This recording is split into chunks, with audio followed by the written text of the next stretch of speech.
Welcome back, chums. I'm back with a new Cyberpunk 2077 weekly mod list. Today we have a lot of cool mods to talk about, so let's get into it. Keep in mind that I won't be showing you how to install mods because I have a separate video for it. If you are modding for the first time, check it out and then come back to this video. First mod we're going to cover is Night City Estate, which adds a feature where you can become a landlord and earn regular income depending on what you own. As you can see on the map, you will see these new icons. When you approach one, you will be able to buy it, and each day at 3 PM game time, you will get an interest from it. Also, depending on financial results, profit can go up or down. Each place will be different. As you can see, the amount you get back will be different depending on what you own and how much money you paid for it. If you combine this mod with, let's say, stock exchange mod, you can really make money and, well, invest profits from what you earn in the game. I like this idea a lot, especially later on if you are a higher tier merc and you just want more money to buy all of the cars or something else, and you want a more, how would I say, lore friendly or a more detailed way to do it, or an extra way to do it at all. Next mod we will talk about is a new iconic Ajax rifle, Firestorm. This weapon has two firing modes which you can get by getting the trigger mode control mod. Automatic fire increases enemy elemental vulnerabilities for 10 seconds with max 5 stacks, and the semi-auto will cause incendiary explosions that deal increased thermal damage. You can either spawn it through console or get it from Tottentan's bartender when you are on level 17 or above. Overall, I think that the reskin looks nice, and it's honestly cool that more weapons are added through modding. Great for people who already got bored of the existing weapons, and Firestorm is definitely an add-on or a mod which I recommend. Next weapon mod, which is not really new but I wanted to cover it, is Tac Silencer. This is a new iconic variant of the Achilles rifle, and it has the ability to shoot full auto once fully charged. And as you can see from the gameplay, I can indeed charge it and go through the entire magazine. Also, as you continue to fire rate I think almost increases for a bit more, which shreds through enemies. Weapon even has some lore behind it, which is cool. It was made by actual Tac and there was a reasoning behind it.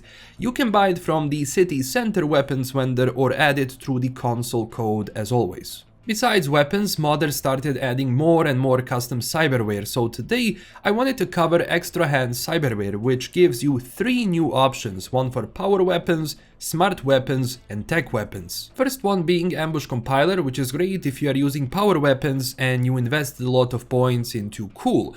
It gives you a lot more damage and critical damage with ricochet, which is a very cool feature in the game in general, although it's very situational and sadly not a lot of people use it, but with this mod I really do recommend checking out ricochet weapons or investing more into it. Next cyberware is Tactical Link, which you can get if you are using smart weapons.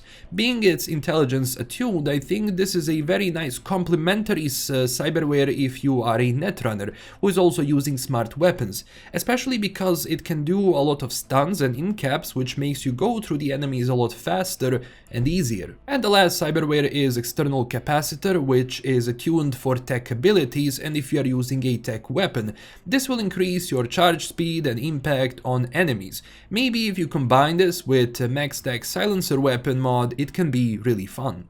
More car mods are also making their way into the game, and today we have a 2024 Ford Mustang GT. It's a really well done mod. Overall, the details inside the vehicle are well done. You can even open up the trunk or the front of the car, and besides that, one of the most important things is that it drives well. Very good around corners, and top speed is not overreaching, but it's maintaining its relatively normal top speed, which is also good considering some vehicles that are, mods, they make it so you accelerate too fast or the top speed is pretty much too much and it just doesn't work well. You can of course buy this from the virtual car dealer or add it through the console, and I really recommend this one. Next vehicle mod for today is the Ferrari F40. Besides being a legendary car, I also like how it looks in the game.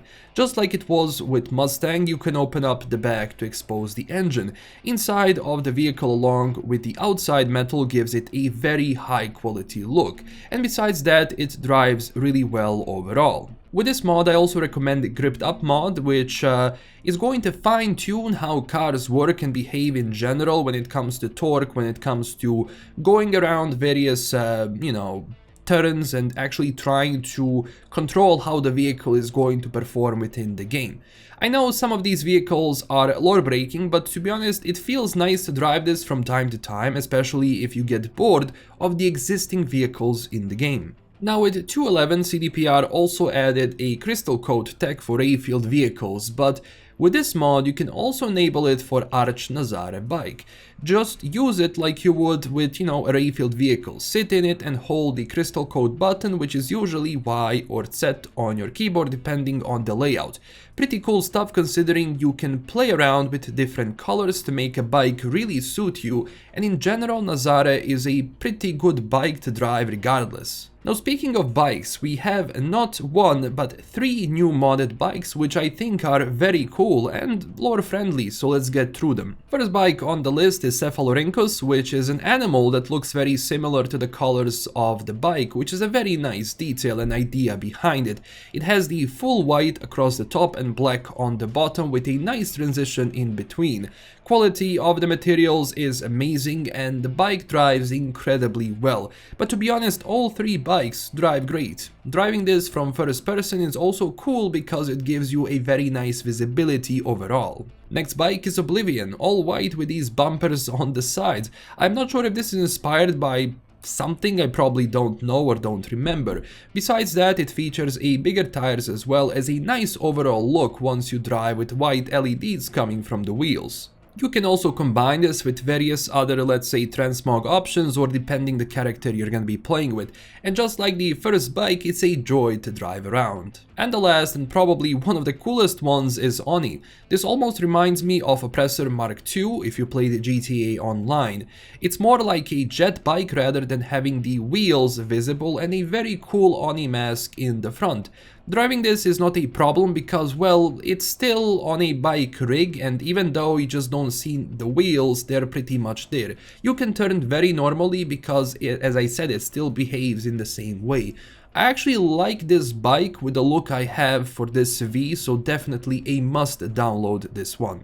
Now this is more of a utility mod in case you ever wanted to go back to Konpeki Plaza. Well, now it's going to be unlocked. Keep in mind that there are multiple ways you can get inside, either through no clip or other mods, but I thought this mod is the most straightforward for people who don't want to play around with other mods and features and simply want to go inside.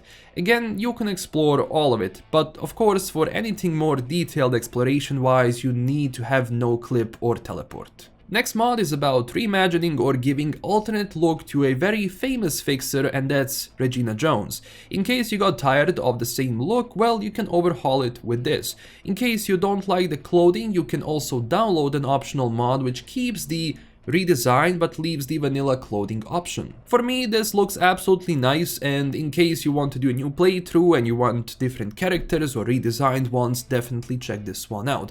Now, in case you're having an issue with this mod where basically you have 2 models of Regina Jones appear at the same time and it's glitching, one of the people in the comments mentioned that putting 2 exclamation mark in front of the mod fixes it. So as you can see, you have to go into Cyberpunk main folder, then archive, PC and mod. You will see this file. Simply put 2 exclamation marks and that's it. The reason why this is done is load order of the mods, due to probably it loading in a bad way or after something else loads in gives you this bug, but this way you prevent it from happening. Next mod I wanted to talk about is Trace Position Overhaul. So you know how you can be traced and tracked and even have a daemon uploaded onto you in case you encounter a netrunner? Well, this changes things a little bit, making it more logical in terms that now not every single gonk can hack V just like that in case they are not strong enough. But in the case you get into a fight with a better netrunner, that experience will be better because, well, they can breach your defenses. Also, you can have it so that netrunners guard their local network, so in the case you want to go stealth around, you have to be much more careful. I think overall this mod is nice. I do have to test it a bit more to see how it performs on the mid-tier and, new tier characters, but definitely recommending this to at least try it out. You can also download a mod in the case you don't want this that completely removes position tracking, which I don't recommend, makes the game a lot easier and just not logical from a Cyberpunk position, but your game, your rules. Now, clothing mods are back in this video as well, or well, more specifically, Scorpion Tank and Gore Fiend with a modular military armor. It gives you more clothing options and pieces overall, around 168 items, which as I said, are modular, so it helps you to really make the character that you want and design it in the way you want to design it. As you can see, I combined this with the armor with other clothing mods I covered in my previous video, so definitely check out the full suite from these mod authors. It also has various colors to choose from, and the quality of the material and the model is, as always, top notch, even if you really zoom it in. Now, also with this, I'm wearing the Bugbear suit, which I'm going to leave a link for. It's also a single archive, meaning it automatically switches between the available refits based on the body you have installed. Magic, right? Now, as promised, I wanted to include more custom clothing pieces in the game, so today we will check out Converse Mod, which adds that, well, Converse shoes. Now, because V already has a version of Converse shoe in the game, having a few extra like this is very nice. Quality is good, maybe if you really zoom into it, like in the material, you might see some problems, but overall, great job with this one. It's for both V options, so very nice to that, and even though personally I am not a Converse guy IRL, for Cyberpunk characters it fits really well and it comes with various colors. I also recommend getting the Mana Vortex Virtual Atelier as well, easier to buy and browse. Now, this next mod is not that new, it's from last year, but in the thumbnail I have it, and as I said, if I have it in the thumbnail, I will show which mods those are. And here we have the Wraith Hood. It's pretty cool for the style I had planned for this gameplay, high quality material. It's also an Archive XL item, so just get it through the console or download the Asha's Accessory Virtual Atelier if you want to buy it through the actual shop in a more lore friendly manner. Now, when it comes to loot mods, I wanted to cover Nova Loot, which I didn't in my previous one for some reason, and I started getting questions on how do I make the game look like mine. Well, this is specifically Nova Loot Vibrant option, which you can also combine with pure ENV. Keep in mind that this is not a reshade. You'd never need to install reshade for this specifically. It changes the colors within the game, so it's a mod like any other which you copy. The reason why I use Vibrant instead of, let's say, pure or original version is that I am not a fan of graying out colors or toning them down unless I am doing a specific look like that body cam video one. I think it brings up the colors really nicely without making them oversaturated, and even during the night it can, if you have path tracing of course, it's going to be the treat for the eyes. But again, this is a personal choice. You have other options within Nova Loot and you can play around with that yourself. Just keep in mind that you have to install one by one, so don't install all of the loots at the same time, it's not going to work properly. So install a loot and also an ENV which is compatible with that look as a mod, that's it. So these were all of the mods for this week I have in my gameplay. I will be doing more modding videos in the future once more mods come out, so subscribe to stay tuned for my latest videos and check us out on Twitter and Discord. I'm also planning a huge Cyberpunk mod collection, which is still in the works and it's not going to be coming out anytime soon because I need a lot of time to combine all of the mods I like and at the same time make them work together, so it's not going to be that easy. Also, huge thanks to my current Patreon supporters, and as always, stay classy chums. I will see you in the next video. Bye bye.